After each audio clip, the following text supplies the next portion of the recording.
Assalamualaikum warahmatullahi wabarakatuh. Perkenalkan, saya Rehan Fatwa dari kelompok 3. Kelompok 3 beranggotakan 4 orang, yaitu Muhammad Fajar Gemilang, Pipit Arianti, Nur Iza Umansyah, dan saya. Kelompok 3 akan membahas tentang paradigma konstruktivisme. Oke. Selanjutnya akan dibahas dengan Pipit Arianti. Tolong dijelaskan.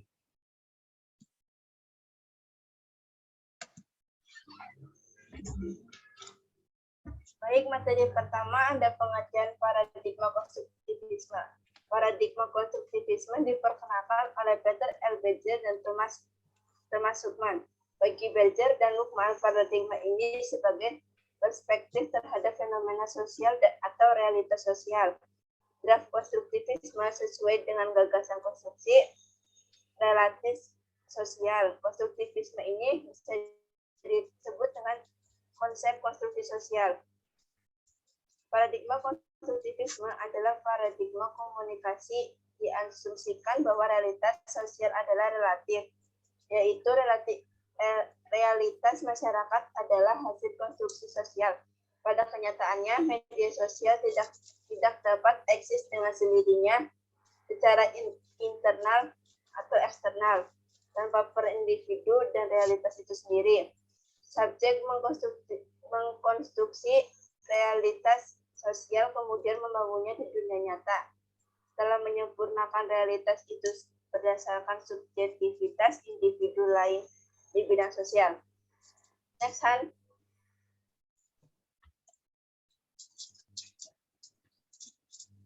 Tujuan konstruktivisme. Pengetahuan adalah hasil dari gambaran nyata dunia independen dari pemirsa dan dianggap sebagai kumpulan fakta. Namun dalam bidang sains diakui bahwa pengetahuan tidak dapat dipisahkan dari subjek yang belajar untuk memahami. Pengetahuan dipandang sebagai proses berkelanjutan dari pendidikan yang berkembang dan berubah. Oleh karena itu, konstruktivisme adalah filsafat pengetahuan yang menekankan bahwa pengetahuan kita adalah konstruksi kita sendiri.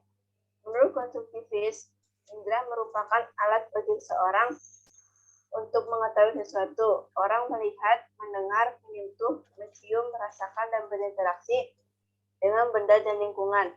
Melalui kontak dan indera-indera ini, seseorang membangun gambaran dunia. Misalnya, Anda dapat mengamati dan bermain dengan tanah, membangun pengetahuan tentangnya dan membentuk pengetahuan.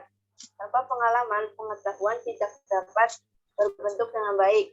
Dalam hal ini, pengalaman tidak hanya berupa pengalaman secara fisik, akan tetapi pengalaman kognitif dan mental. Lingkungan sekitar merupakan ruang lingkup dari pembentukan pengalaman yang tidak lepas dari pengamat. Next, Han. Materi ketiga ada dasar filosofi, epistemologi, dan ontologi. Dasar filosofi dalam pembelajaran ini adalah filosofi yang didasarkan pada melalui gagasan bahwa proses pembentukan pengetahuan pribadi adalah hal dari aktivitas mental yang didukung oleh proses pengalaman belajar. Artinya, proses belajar dilakukan pada individu secara individual dengan cara yang unik. Dari sini kita dapat menyimpulkan bahwa siswa memperoleh dan membentuk pengetahuan. Dasar epistemologi. Dasar epistemologi konstruktivisme dalam pembelajaran sains, fokus utamanya adalah pada sains kreativitas atau usaha manusia. Dikondisikan oleh sejarah dan budayanya, dan pengetahuan yang dihasilkan tidak sepenuhnya. Artinya, pengetahuan tentang dasar epistemologis memang sering terjadi, tetapi apa yang diperoleh seseorang bukanlah kebenaran yang mutlak. Walaupun dasar epistemologi sering kita abaikan, sebenarnya itu sangat penting dalam memberikan arah pada kita tentang teori proses dan prosesnya pembelajaran berbasis konstruktivisme. Next, Han. Dasar ontologi. Ontologi pada dasarnya adalah bidang metafisika yang menangani hakikat tertinggi dari realitas atau keberadaan. Metafisika itu sendiri cabang filsafat yang berurusan dengan karakteristik masalah yang sangat mendasar dari realitas yang didukung luas melalui pengalaman secara langsung. Konstruktivis sering menggunakan ontologi idealis atau idealis teori yang menentukan keberadaan keadaan ilmiah benda-benda yang ditemukan dalam kehidupan sehari-hari. Teori belajar menurut konstruktivisme.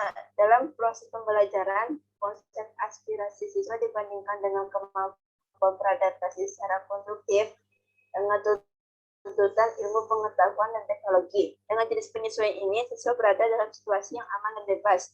Tujuan konstruktivisme ditentukan oleh sifat belajar, yaitu dengan menciptakan pemahaman baru dan membutuhkan aktivitas kreatif dan produktif dalam konteks nyata. Pembelajaran konstruktivis menemukan keterampilan dasar yang mereka butuhkan atau di bawah bimbingan seseorang pendidik. Dimulai dengan masalah kompleks untuk dipecahkan, pembentukan pemahaman dan penataan perilaku siswa berada di garis depan pembelajaran konstruktivis. Praktik pembelajaran konstruktivis dilakukan dengan tujuan membentuk, mengubah, atau mentransformasikan informasi baru. Pengetahuan dalam perubahan sistem pembelajaran konstruktivis, di mana pikiran bertindak sebagai sarana interpretasi guna mengungkapkan makna baru dan unik. Sistem pembelajaran ini memungkinkan siswa untuk memahami segalanya.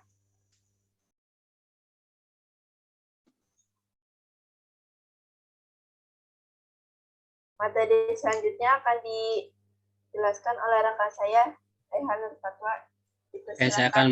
Saya akan menjelaskan materi selanjutnya. Jenis-jenis paradigma konstruktivisme. 1. Paradigma penelitian kuantitatif. Paradigma kuantitatif adalah paradigma yang didasarkan pada filsafat positivisme yang tidak mengenal unsur teologis dan metafisik.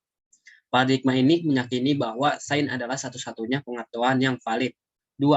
Paradigma penelitian kualitatif.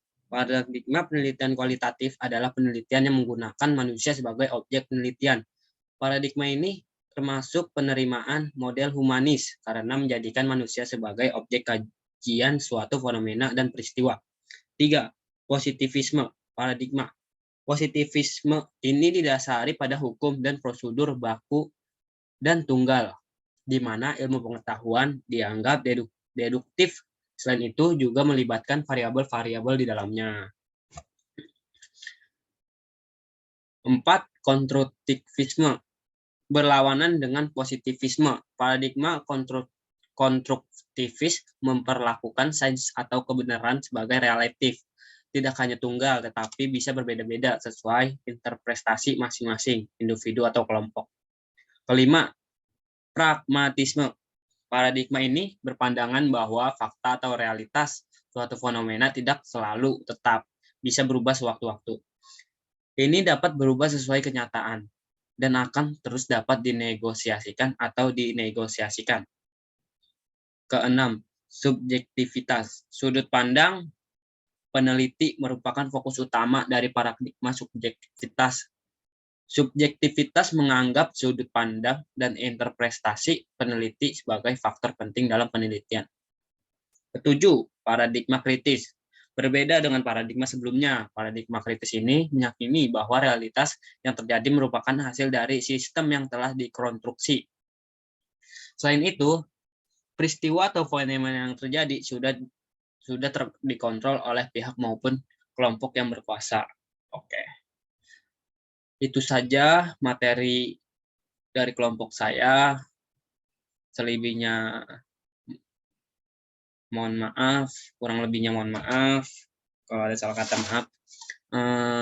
Mudah-mudahan bisa dipahami dan see you. Oke. Dadah.